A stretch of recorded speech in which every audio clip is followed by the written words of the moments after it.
All right.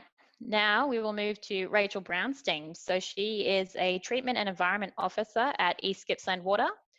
She's responsible for the management of East Gippsland Water's drinking water quality risk management system. So if you can share your screen now, Rachael, that would be great.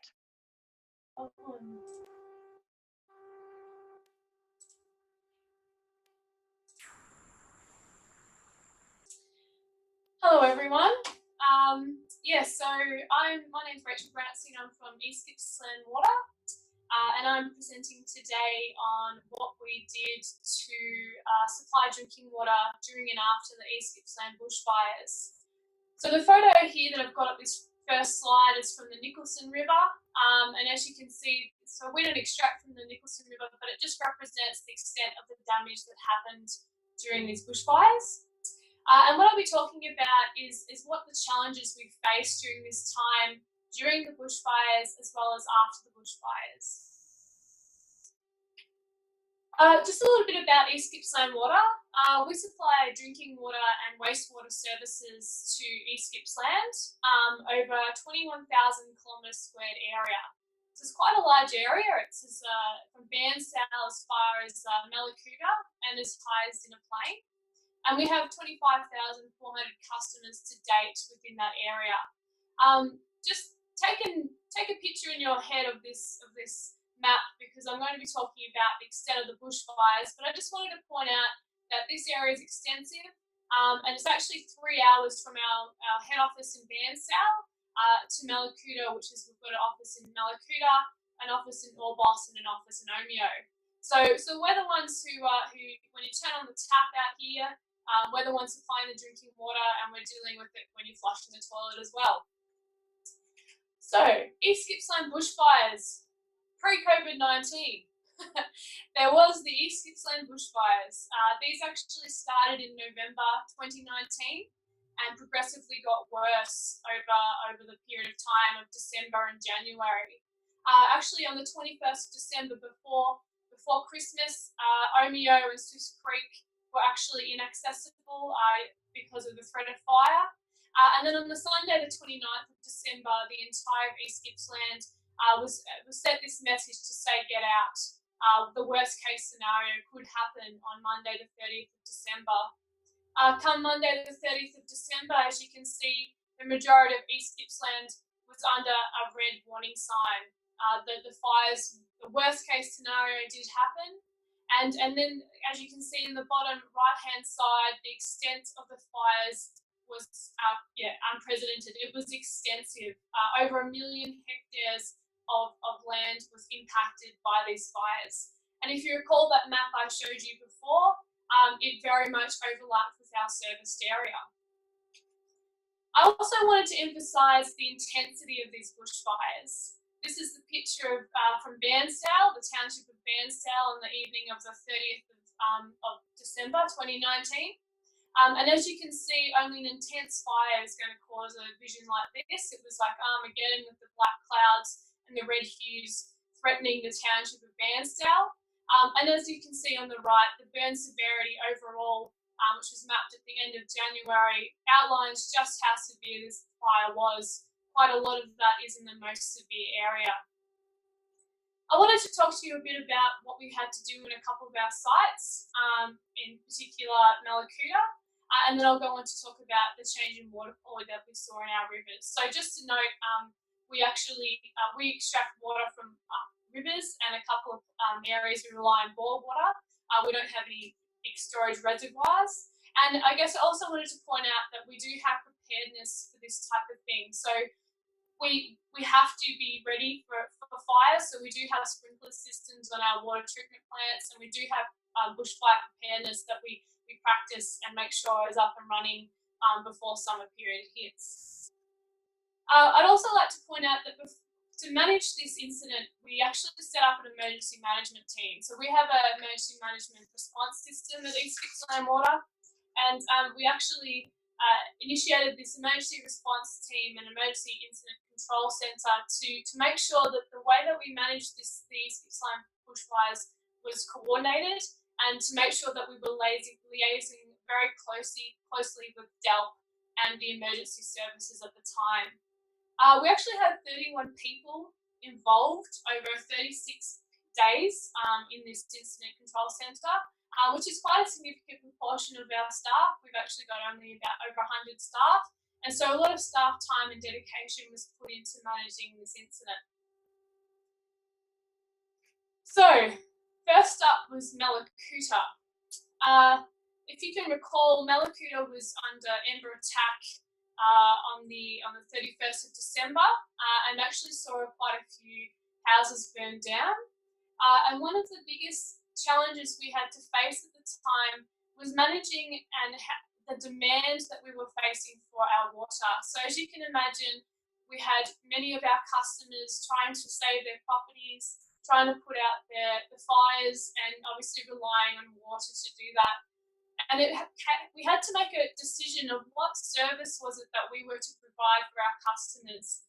If we wanted to keep up with demand, we might have to change our operations, which might mean that we might not have deliver water that was treated to the full Australian drinking water standards, or ensure that we could treat the water, but knowing that that water might run out for our customers.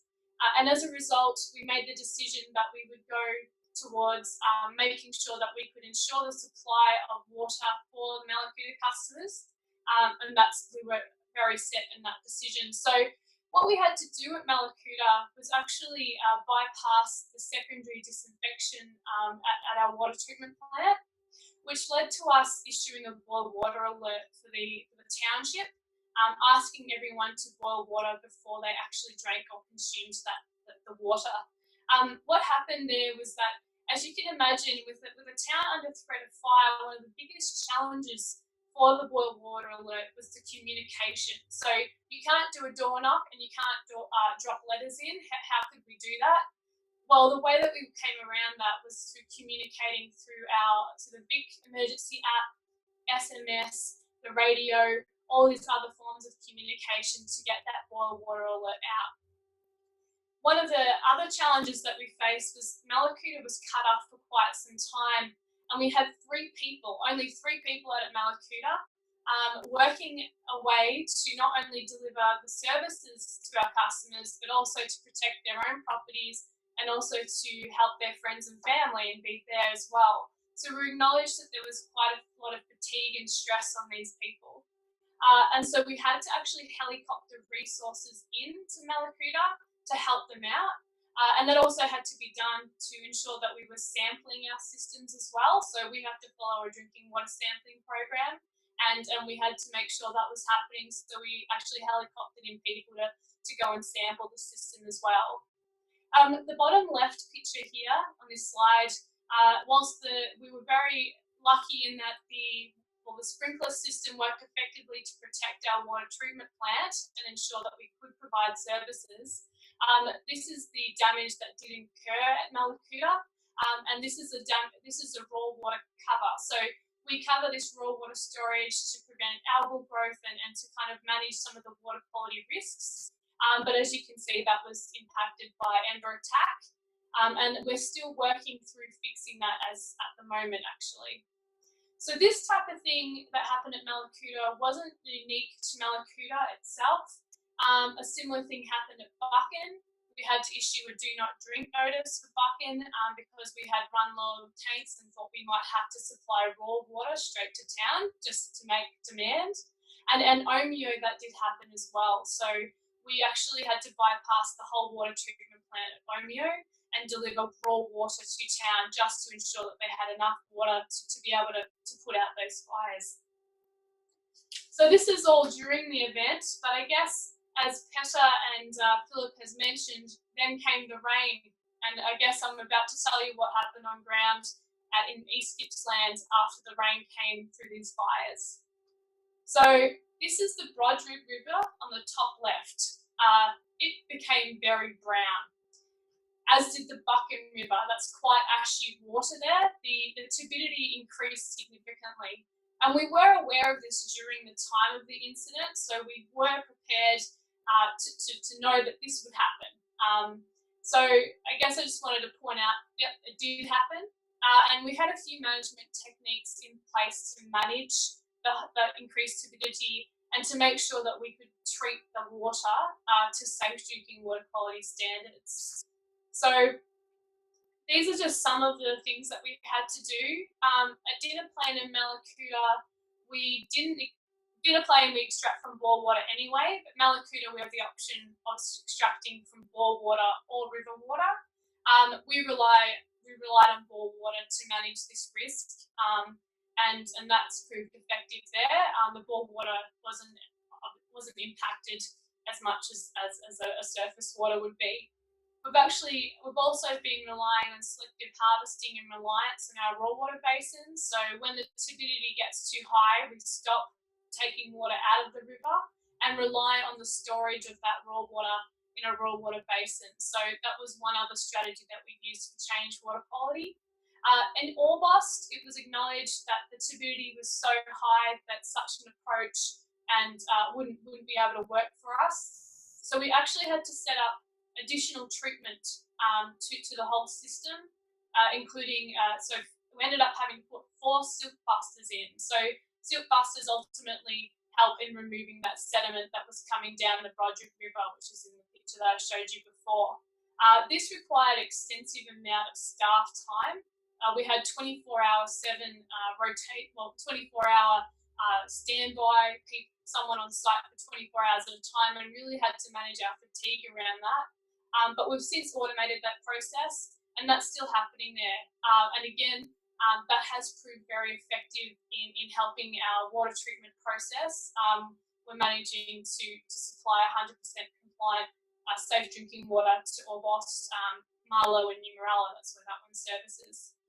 Buchan, as I mentioned before, was also very much affected by changed water quality, and in the build up of getting a silt buster automated, we actually had to rely on water carting, so taking treated water from a different system and then putting it into the Buchan water treatment plant. So amongst this, I actually wanted to also share some of the personal challenges that I had, and also what represents other staff and those people of East Gippsland. So during the bushfires, this is the view from the back of my house on the 22nd of the 12th, 2019. And this was before Christmas, obviously. Our decision was to leave, and come the 30th of 12th, that turned out to be a very good idea, because as you can see, the fire got very close to our property. At one point, we thought our house actually had burnt down. So we actually had to stay in Bairnsdale with the friends and the dog and the chickens. And it was quite an unsettling time for us, in that not only were we dealing with it at work, but also, wondering what's happening at home. My partner was also on the front line fighting fires. He works for Delp. So that was, that was scary as well. But I guess I wanted to point out that I was grateful to be involved in this emergency incident, because it made me feel like I was contributing. At these times, in these situations, you don't know what to do with yourself, so feeling like you're helping in some way really, really helped me along to survive and to keep busy, I suppose. So in summary, East Gippsland Water can proudly say that despite the bushfire event, with staff, homes and properties under threat, and some of our staff did lose properties, we were able to maintain sufficient supply of water to our customers during such an intense incident. We took measures to protect public health, and have since been providing safe drinking water to East Gippsland despite the rapidly changed raw water quality. And I think that just shows how much work East Gippsland Water staff and East Gippsland itself has had to deal with over this time. So that's my presentation. Thank you.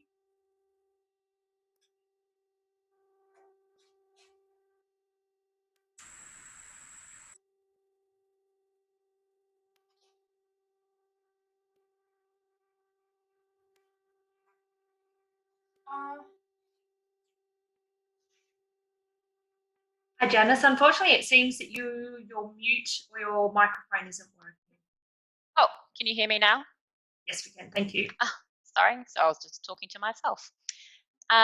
Thank you, Rachel, for that presentation. That was really informative as well, and I really appreciated your personal challenges that you were describing. I thought that was, yeah, it would have been a very tough situation to get through. So we do have a question in here. I have from Rhiannon. Did you implement any catchment interventions like the koi logs post-fire to mitigate the potential water quality risks? Yeah, so we actually looked into that and tried to see if what Melbourne Water had done could work for us.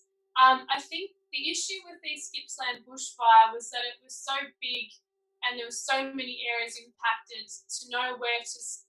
Yeah, it was just almost a bit too hard to deal with it, and we kind of acknowledged that by the time that could have happened, it might have been too late. So we did think of it, but we just decided that in this situation, it wouldn't have been as effective. So we didn't go down that path, but it was something we definitely looked into. Yeah. Thank you for that. So Genevieve has also written in and asked, sounds pretty tough. Can you explain a bit more about how the silt busters work? Yeah, okay. So the silt busters work by pretty much the water gets sucked out of the raw water basin, goes through the silt busters, and it's kind of like clarification. So it goes through the system and it captures the sediment in the silt buster. I could probably show a diagram to, if someone wants more information on it. But ultimately, that silt gets captured through the use of other chemicals and gets put into a bag and gets taken off site. So that sediment is completely removed out of the system through that situation. Great, thank you for that. I also had a question as well, as we've still got some more coming through slowly. I wanted to ask you about, have you sort of got a bit more of an idea around the economic impacts to your operations post the fire? I don't have the exact stats for that, but I might be able to share it. I'll have to check. But yes, it certainly puts a few spanner in the works for what we were planning to do this year, particularly with that raw water basin cover. That wasn't originally a project that was on the list, but I think I can follow that up just to see what's happened there. Yeah. Thank you. We've had another question come through from Fiona. Can you provide comment on how closely East Gippsland Water works with the CMA and DELP forest fire management in the lead up to bushfire seasons and in fuel reduction processes? How are all agencies of water supply catchments versus other forested lands? Yeah. I think it's how where. Is this in regards to the build up to bushfires? So I think. Yep.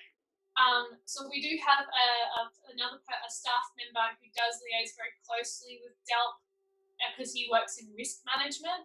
So that overlaps into kind of a different area, and he works closely with DELP and what's happening there. In terms of the CMA, we did have close conversations with them over this period of time to see, what were they seeing upstream, and to make sure that we were understanding the risks to our drinking water. So we did closely liaise with them, and we continue to do so post-recovery, so post-fire in the recovery stage, to make sure that our risks and the things that we need to be addressed are being thought of at the time as well. Great, thank you so much for that, Rachel. That was really appreciated. That was a really great presentation. I think we've answered most of the questions as they've come through. I was just going to add one last slide. Just waiting for it to come up. So I wanted to thank all of our speakers for coming and presenting today. That was greatly appreciated and very informative, and I'm sure we'll have a few more questions to send through your way for response. So we appreciate your time in coming today. I would also just like to let everyone know that's still on the line that one of our next upcoming events webinars will be on water markets and transparency. This is going to be held on Thursday, June the 4th at the same time for a lunchtime Zoom. And will include presentations from Dr. Erin O'Donnell from the University of Melbourne, and Ben Williams from the Australian Water Brokers Association. And they will be joined by Chris Olzak from 8th Economics and Jeremy Cheeseman from Jacobs in a Q&A panel discussion. So I just wanted to thank everyone again for coming in today. I think it's been a really great session, and we look forward to hosting more in the future. And thank you again to all our panel speakers today as well. It was, yeah, it was very great to sort of understand a bit more about the impacts on the water quality and the yields post the current events and previous events and how that's impacting future management. So with that, we will be ending the session.